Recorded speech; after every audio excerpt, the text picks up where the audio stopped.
Only ITV1 reaches over 84% of all adults in a week. What are you doing now? And advertising on Granada television has never been easier. Regional ITV1. It's the business. Now, Santa, I know that you know Terry's chocolate oranges make the perfect stocking fillers. Just remember that some of us have bigger stockings than others. Terry's chocolate orange. It's not Terry's. It's mine.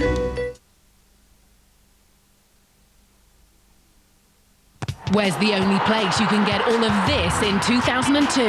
The ITV Sport Channel. It's a dream debut. Every single match in the climax of the Champions League and the Worthington Cup. Plus action from all the nationwide leagues. The ITV Sport Channel. Real football for real fans. That'll set the jitters going again. The ITV Sport Channel is available on ITV Digital and NTL Home. For more information, call one of these numbers now or contact your pay TV channel supplier. There'll be highlights of the top soccer fixtures in the Premiership with Des Lynam at 10:30 tonight and again tomorrow morning at 9:25. But now we catch up with the latest scores and results on the Goal Rush.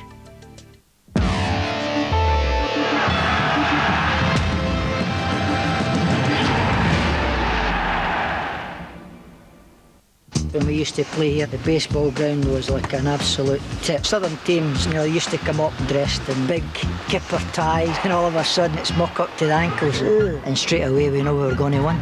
The Goal Rush on ITV with Coca-Cola.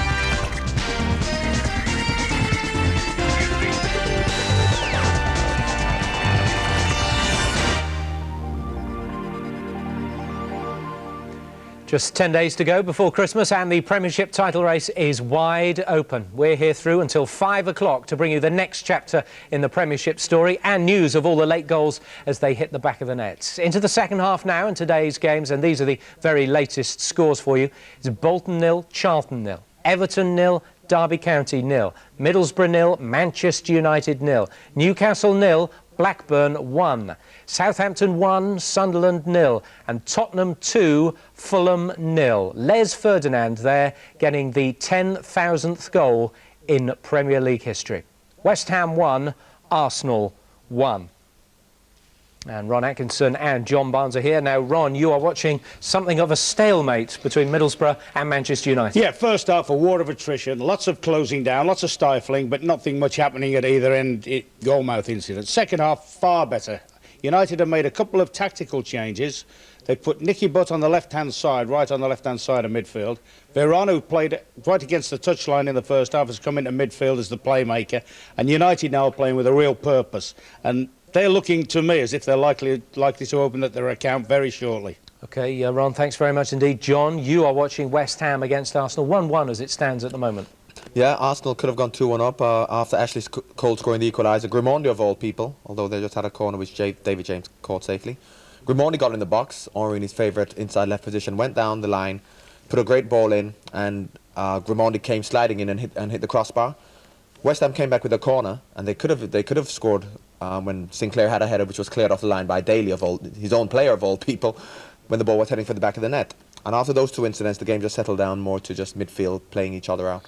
OK, John, thanks very much indeed. So Canute with the opener for West Ham, Ashley Cole with the equaliser. Don't forget, highlights of all this afternoon's Premiership games at 10:30 this evening.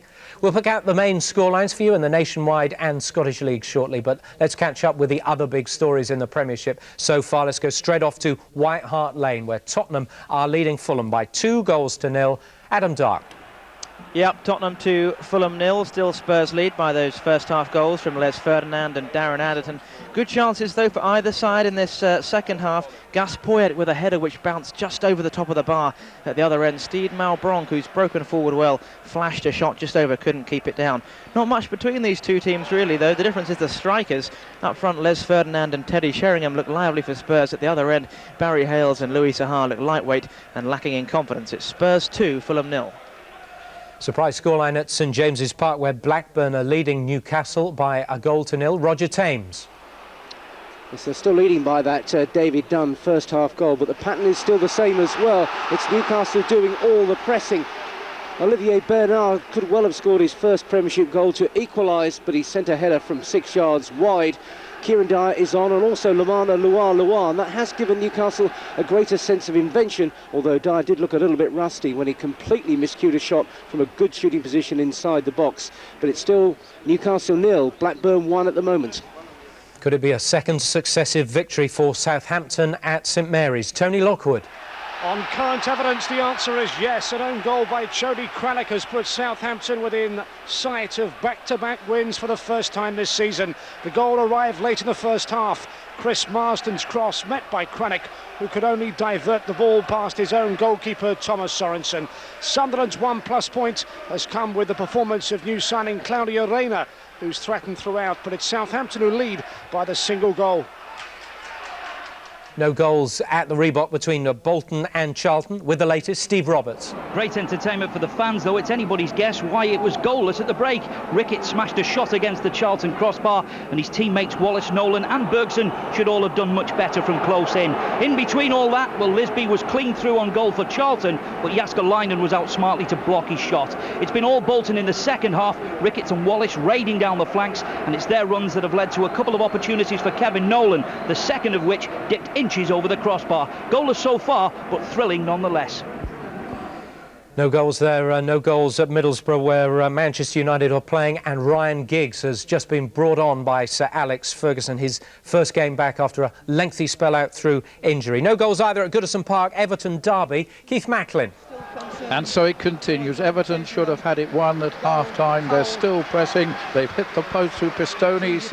Rickett head from under the bar, and great chances have been missed by Alexanderson, Gravesen and Gemmill. But at the moment there's no play because Gravesen and Powell had a horrendous collision of heads at halfway. Gravesen has already been carried off, and I think Powell will be carried off, and the only ray of sunshine for Everton is that will bring Gaza on.